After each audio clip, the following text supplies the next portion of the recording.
If you look at photos of me from various stages of my life, you do notice that I had a more robust body than the other girls. But in my head, I was a girl. I felt like a girl.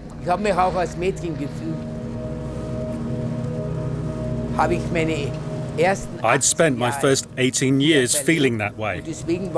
I certainly didn't think that there was a man laying dormant inside me. I couldn't talk about this subject to anyone.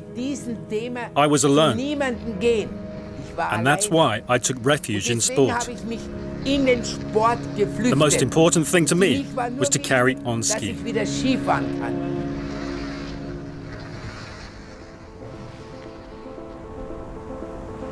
This is Erik Schinegger, a husband, father, and successful businessman.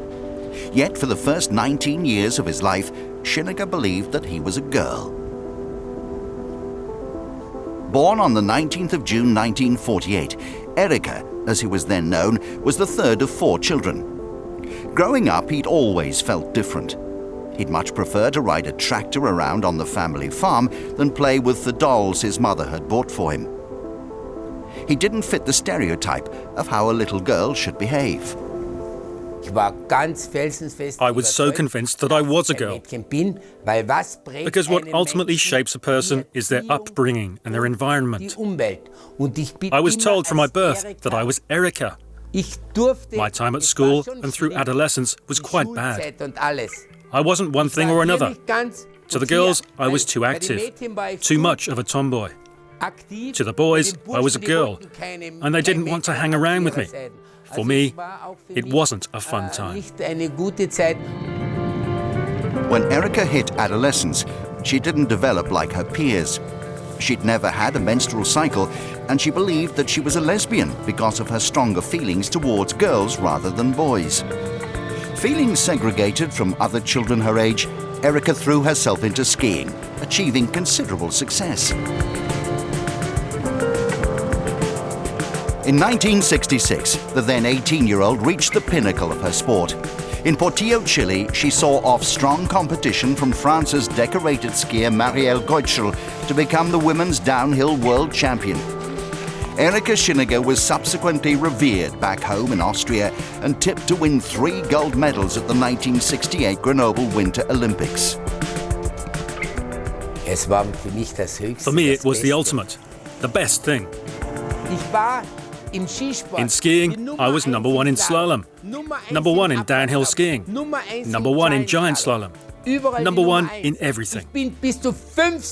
In training, I was up to 5 seconds faster than anyone else. I was very successful in the sport. It was through skiing that I felt love. I was elevated, and I really did benefit from that. Buoyed by her performance at the Worlds, Erika was confident of winning titles at the 1968 Winter Olympics. The International Olympic Committee had introduced pre-competition drug and gender testing for those games, so Erika had to undergo a series of medical checks. It was following these tests that she discovered that, contrary to what she'd been led to believe for 19 years, she was not female. Schinegger was, in fact, chromosomally a man, but had been wrongly identified at birth as a girl due to the absence of any external male organs. At that moment in time, I was heading towards the biggest goal in my career. And then they said to me, "Erika, I'm afraid you cannot participate." It felt like the end of the world for me. What am I then? I said. If I'm not a girl, what am I? They told me that I had male chromosomes. They said that everything about me was predominantly male. The only difference with me was that my genitals were inside my body, in my stomach. At that point in my life, it was very difficult to hear that. It was a really upsetting subject, and it's still very bad to this day. It's completely taboo. Man to woman, woman to man. People think, what is this? Nobody can comprehend it. From there, the then 19-year-old was given 2 options. She could undergo a sex change operation, take hormones throughout her life, and carry on living as a woman, or she could have gender rectification surgery to externalize her male organs and start a new life as a man. she decided on the latter. Erika became Erik. I was in the clinic for 6 months, and during that time, I had to try and get my head around it. I had to learn how to behave once I was back in the outside world, but it was extremely tough. Many people say that if someone dies, it initially takes over your life. But after talking about it for a fortnight, you move on. In the clinic, I was told people will talk about my gender for 3 weeks and then never mention it again. Well, it's been over 50 years for me now, and many people still talk about my life. After coming out of hospital in 1967, Erik was initially met with some animosity. His story was taboo. Isolated, he started training again with a view to getting back into skiing. However, despite outperforming several of Austria's best male skiers, Erik was omitted from the national team, allegedly due to media unrest. He retired, aged just 22. The Austrian Ski Association didn't want me anymore, and these results are proof. First, Erik Schinegger. Fifth, Franz Klammer. He was the world and Olympic champion. That is why they didn't continue to support me as a man, because they were aware that I could still make headlines, and they were worried about their reputation. For them, I was unwanted news. It was far easier if I was out of the way. So they basically said, right, Schinegger can no longer compete. That was heartbreaking for me, because I loved the sport so much. Skiing was my life, and I knew I definitely had what it took to become a world champion as a man, as Erik Schinegger.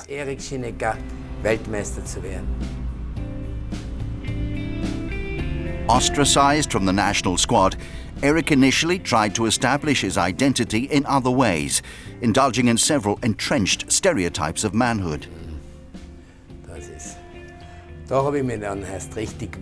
In these 2 photos, I started to feel comfortable in myself. I was dressed in a suit. I was a man. I really grew in confidence. Before, I used to only feel comfortable wearing sports gear. In casual clothes, I'd feel somehow less of a person.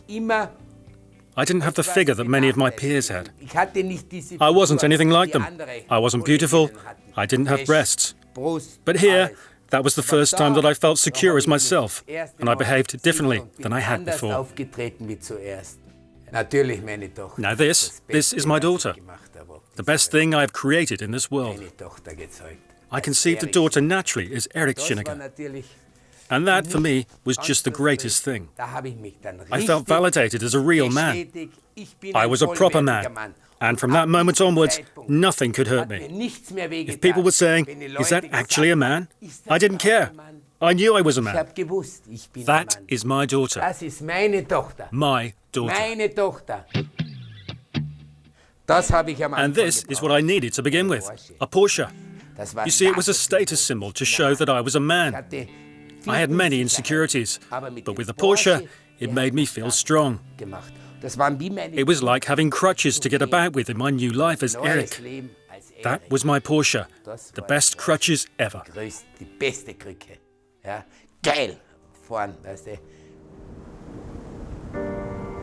Although Erik's car served as his metaphorical crutches at first, he was determined to get ski poles back in his hands. Growing up, skiing had been his outlet from the scathing comments of other children and the sense of isolation he often felt. As a man, Erik was hoping the sport would fulfill a similar purpose.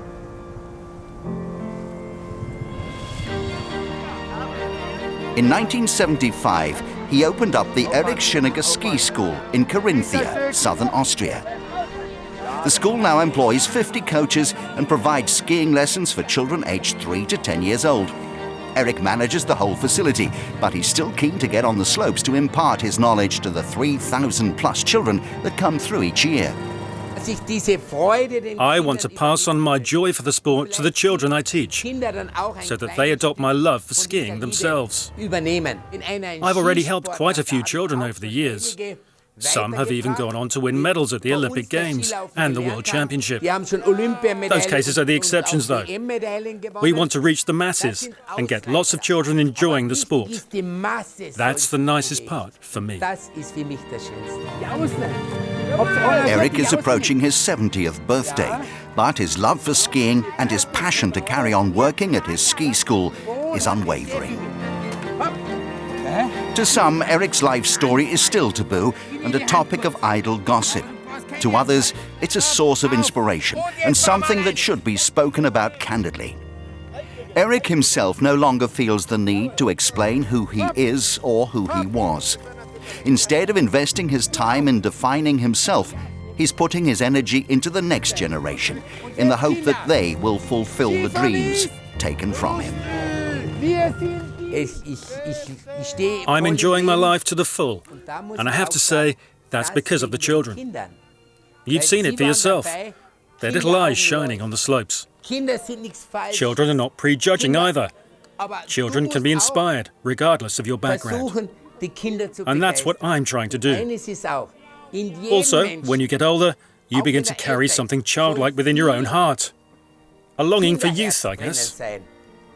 If you embrace it, you will not age. You'll stay young and agile. And that's what I've learned through the sport and through my school. And that's why I'm so grateful to skiing. Through it, I've been able to live my life with a little perseverance. I can now go out into the world and say, without any shame at all, look, this is me. I'm not afraid. Hab keine Angst. Gell?